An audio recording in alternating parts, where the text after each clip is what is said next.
बसंतपुर नामक एक छोटे से गांव में लता और घनश्याम नामक पति पत्नी अपने 2 बच्चे पिंकी और चीकू के साथ एक छोटे से घर में रहते थे। घनश्याम सेठ धनीराम के यहाँ खेतों में मजदूरी का काम करता था और लता गांव के एक बंगले में खाना और साफ सफाई का काम करती थीं। दोनों पति पत्नी खूब मेहनत और मशक्कत करके अपने और अपने बच्चों का पेट भरते थे। यूं तो हमेशा ही गर्मी के समय 40 डिग्री तक तापमान चला जाता था, लेकिन इस साल तापमान बहुत ज्यादा बढ़ गया था, जिस वजह से बसंतपुर गांव के लोग बहुत ज्यादा परेशान थे। दिन हो या रात हो, लोग गर्मी से बेहाल थे। इस साल तो बहुत ज्यादा गर्मी पड़ी है। इतनी कड़ी धूप में काम करना बहुत मुश्किल हो गया है। घर से निकलते ही पसीना बारिश की तरह टपकने लगता है। इतनी भारी गर्मी में तो काम पर भी जाने का मन नहीं करता। न जाने इस साल की गर्मी कैसे कटेगी। चलो अच्छा, मैं काम पर जाता हूँ, वरना सेठ गुस्सा करेंगे। घनश्याम मजदूरी पर चला जाता है। पिंकी और चिंकी एक सरकारी स्कूल में पढ़ते थे। लता पिंकी और चिंकी को स्कूल छोड़कर काम पर चली जाती है। उस बंगले में मालकिन हेमलता और मालिक रामचंद्र अपने 2 बच्चे टीना और शिवम के साथ रहते थे। अरे लता, आ गई तू। अब चल जल्दी से सारे काम निपटा लो। पता है ना, शिवम की बर्थडे पार्टी है, तो सारे काम 4 बजे से पहले ही हो जाने चाहिए। और हाँ, इसके बाद तुम घर सजाने में भी मेरी मदद करोगी, ठीक है? ठीक है मालकिन, मैं पहले जाकर घर के सारे काम निपटा लेती हूँ। इसके बाद घर को सजाने में मैं आपकी मदद करूँगी। ऐसे लता घर के सारे काम करने के बाद हेमलता की घर को सजाने में मदद करती है। हेमलता और लता मिलकर पूरे घर को अच्छी तरह से सजा देते हैं। अच्छा मालकिन, मैंने घर के सारे काम निपटा दिए हैं और पार्टी की सारी तैयारी भी हो गई है, तो अब मैं घर जाती हूँ। हाँ ठीक है, लेकिन पता है ना तुम्हें, आज शिवम की बर्थडे पार्टी है, तो तुम शाम को 7 बजे अपने बच्चों के साथ पार्टी में आ जाना। और हाँ, मुझे तुम्हारी थोड़ी मदद की भी जरूरत होगी। ठीक है मालकिन, मैं शाम के समय बच्चों के साथ यहाँ आ जाऊंगी। ऐसा कहकर लता घर चली जाती है और दोनों बच्चों को तैयार करके शाम को 7 बजे पार्टी में आ जाती है। पार्टी बहुत ही शानदार होती है। लता के बच्चे इतना बड़ा घर देखकर कहते हैं, अरे यार चिंकी, यह घर कितना बड़ा है और कितना सुंदर है। बाहर कितनी गर्मी है, फिर भी इनके घर के अंदर कितना ठंड लग रहा है। पिंकी और चिंकी की बातें शिवम सुन लेता है और वह उनसे कहता है, अरे ये घर ठंडा इसलिए लग रहा है क्योंकि हमारे घर में हर कमरे में एसी लगा हुआ है। ओह, मतलब कि एसी लगाने से घर बहुत ठंडा हो जाता है। दीदी, हम भी अपने पिताजी को अपने घर में एसी लगाने के लिए बोलते हैं ना, हमारे घर में भी बहुत ठंडा लगेगा। चलो बच्चों, इधर आओ, केक काटने का टाइम हो गया है।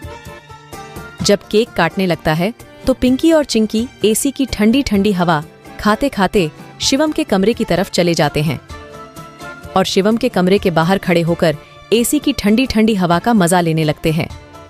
एसी की ठंडी ठंडी हवा खाते खाते वह दोनों कमरे के अंदर चले जाते हैं। दीदी, यह कमरा तो सबसे ठंडा है, इसमें कितनी ठंडक है। और दीदी, यह देखो, यह बिस्तर कितना सुंदर है, बिल्कुल मखमल जैसा। दोनों बेड पर बैठ जाते हैं और ठंडी ठंडी हवा का आनंद लेने लगते हैं। देखते ही देखते 15 मिनट बीत जाते हैं और आराम करते करते कब दोनों की आंख लग जाती है, उन्हें पता ही नहीं चलता। इतने ही देर में अचानक से शिवम की बहन टीना कमरे में आ जाती है। वह पिंकी और चिंकी दोनों को शिवम की बेड पर लेटा देखकर जोर से भड़कती है। ये दोनों मेरे कमरे में क्या कर रहे हैं? माँ इधर आओ, देखो ये दोनों मेरे बेड पर क्या कर रहे हैं। टीना की आवाज सुनकर हेमलता कमरे में आती है। तुम दोनों अभी के अभी मेरे बेड से उठो। पिंकी और चिंकी हेमलता की आवाज सुनकर जग जाते हैं। लता भी हेमलता की आवाज सुनकर भागी भागी चली आती है। क्या हुआ मालकिन? आपकी बहुत जोर से नीचे आवाज आ रही थी। क्या हुआ? ये पूछ, क्या नहीं हुआ? ये देख नहीं रही तू? तेरे बच्चों ने अपने गंदे मेले बदबूदार कपड़ों से मेरा पूरा बेड गंदा कर दिया। तेरे बच्चों ने एसी देखा नहीं कि सोने चले मेरे बेड पे। हद होती है यार। मैं तो तेरे बच्चों को इसलिए बुलाया था कि इनका भी थोड़ा मन लग जाएगा। इन्होंने कभी ऐसी पार्टी लाइफ में देखी नहीं होगी, ये भी देख लेंगे। पर ये तो अपनी औकात ही भूल गए।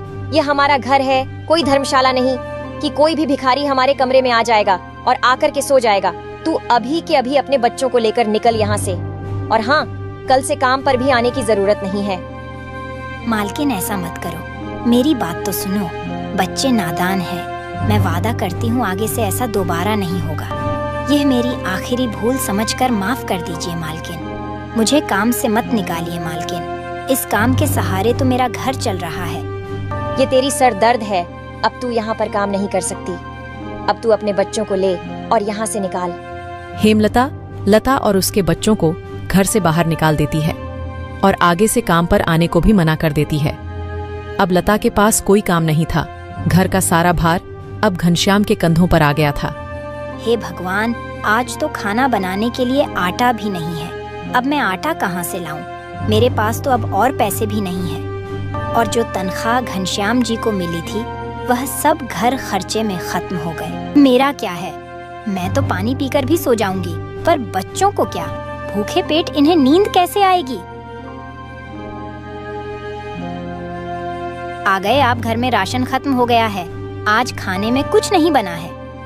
कोई बात नहीं, खाना आज मैं अपने साथ लेकर आया हूँ। सेठ जी के यहाँ पर आज दावत थी तो उन्होंने कुछ खाना बच्चों के लिए भी भिजवा दिया है। ऐसे उस रात तो वह सभी खाना खाकर सो जाते हैं। अगली सुबह लता फिर से अपनी मालकिन हेमलता के घर जाती है और उससे थोड़े पैसे उधार मांगती है। मालकिन, मेरे घर में खाने के लिए एक अनाज का दाना भी नहीं है। कृपया आप मुझे थोड़े से पैसे उधार दे दीजिए। तुझे देने के लिए मेरे पास कोई पैसे वैसे नहीं है। मैंने तुझे पहले ही काम से निकाल दिया था, फिर तेरी यहाँ आने की हिम्मत कैसे हुई?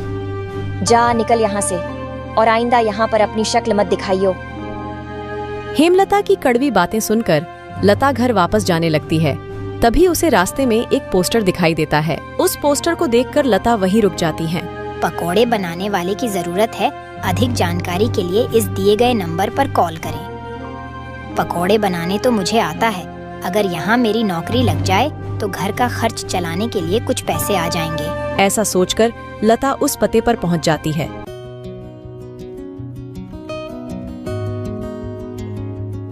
भैया, मैंने आपका पोस्टर देखा। आपको किसी पकोड़े बनाने वाले की जरूरत है? हाँ, जरूर तो है। तुम पकोड़ा बना लोगी। क्या तुम्हें पकोड़े बनाने आते हैं? हाँ, सब मुझे कई तरह के पकोड़े बनाने आते हैं, जैसे मिर्च का पकोड़ा, पालक का पकोड़ा, पनीर का पकोड़ा और भी कई प्रकार के पकोड़े मुझे बनाने आते हैं। तो ठीक है, तुम आज से ही काम पर लग सकती हो। ऐसे लता पकोड़े बनाने वाले के साथ काम पर लग जाती है और ग्राहकों को पकोड़े सर्व करने लगती है। ऐसे ही शाम हो जाती है और रमेश के सारे पकोड़े बिक जाते हैं। चलो, आज तो सारे पकोड़े बिक गए। आज तो तुमने पकोड़े सिर्फ सर्वे किए हैं, लेकिन कल से तुम्हें पकोड़े बनाने भी होंगे। हाँ साहब, मैं बहुत ही स्वादिष्ट पकोड़े बनाना जानती हूँ। तो ठीक है, ये लो आज के काम के पैसे। 300 रुपए लेकर लता सबसे पहले राशन की दुकान पर जाती है और वहां से राशन का सामान खरीदकर घर आ जाती है। घर पहुंचकर लता सबसे पहले बच्चों के लिए खाना बनाती है और उनको परोसती है। चिंकी, पिंकी, आ जाओ, खाना खा लो। इतने में घनश्याम भी वहां आ जाता है और लता घनश्याम को अपने नए काम के बारे में बताती है। इस तरह सारे मिलकर खुशी खुशी खाना खाते हैं। अगली सुबह लता बच्चों को स्कूल छोड़कर वापस काम पर चली जाती है। दुकान पर पहुंचकर लता पकोड़े बनाती है। लता के बने हुए पकोड़े ग्राहकों को बहुत पसंद आते हैं। लता के बने हुए पकोड़े खाकर ग्राहक पकोड़े की बहुत तारीफ करते हैं।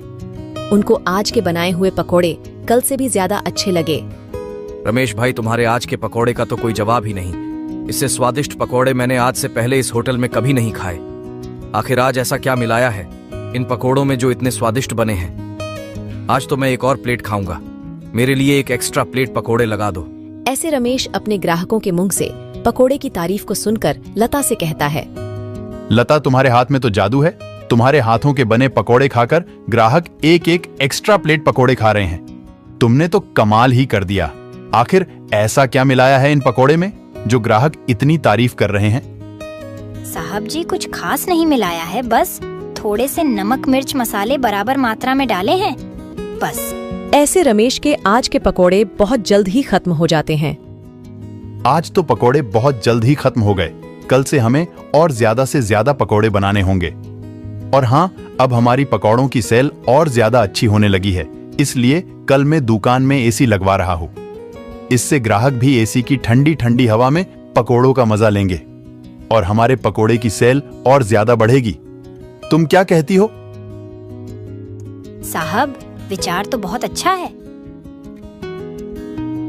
अगले दिन रमेश अपनी दुकान में एसी लगवा लेता है और जैसा उसने सोचा था वैसा ही हुआ। एसी लगने के बाद रमेश के दुकान पर ग्राहकों की संख्या बढ़ जाती है। ग्राहक ठंडी ठंडी हवा में बैठकर पकोड़े खाने का आनंद उठाते हैं। ऐसे रमेश के आज भी सारे पकोड़े बहुत जल्द ही बिक जाते हैं। शाम के समय जब लता घर वापस आती है और वह चिंकी और पिंकी को आपस में बातें करते हुए सुनती है। दीदी, उस दिन पार्टी में कितना मजा आ रहा था ना। कहाँ हम उस दिन एसी की ठंडी ठंडी हवा खा रहे थे और कहाँ आज हम इतनी गर्मी में बैठे हैं। काश हमारे घर में भी एसी होती तो हम भी अभी एसी की ठंडी ठंडी हवा खा रहे होते। इतने में लता अंदर आ जाती है। अरे चिंकी और पिंकी, तुम दोनों क्या कर रहे हो? तुम दोनों ने अपने स्कूल का होमवर्क किया? चलो जल्दी से अपना अपना होमवर्क कर लो। मैं खाना बनाने जा रही हूँ। इसके बाद खाना खाकर जल्दी सो जाना। कल तुम्हें सुबह उठकर स्कूल भी तो जाना है ना।